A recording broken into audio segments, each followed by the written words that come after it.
Hi friends, நாளைய தினம் பார்த்திங்கன்னா நமக்கு தை மாதத்துடைய முதல் வெள்ளிக்கிழமை. நமக்கு ஆடி வெள்ளி எப்படி ரொம்ப ரொம்ப முக்கியம், ரொம்ப விசேஷமானதோ அதே மாதிரி தை மாதத்தில் வரக்கூடிய வெள்ளிக்கிழமையும் ரொம்ப ரொம்ப விசேஷமானதுங்க. அம்பாள் வழிபாடு செய்கிறது ரொம்ப ரொம்ப நல்லதுங்க. நம்ம குலத்தையே காப்பாங்க அப்படின்னு ஐதீகம் இருக்குது.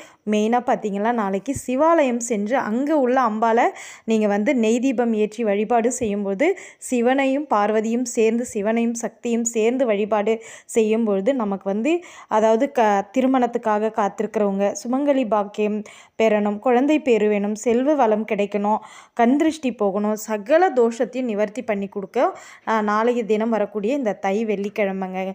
உங்களால் முடிஞ்சால் பக்கத்தில் இருக்கிற கோவிலுக்கு போயிட்டு நெய் தீபம் ஏற்றி வச்சுட்டு வாங்க. நாளைக்கு நைவேத்தியம் வீட்டில் என்ன பண்ணலான்னு பார்த்தீங்கன்னா, பால் பாயாசமும் சர்க்கரை பொங்கலும் செஞ்சால் ரொம்ப ரொம்ப சிறப்புங்க. எதுவுமே முடியலனாலும் நான் எப்பவும் சொல்கிற மாதிரி வெற்றிலை பாக்கு வாழைப்பழம் வைங்க போதும்.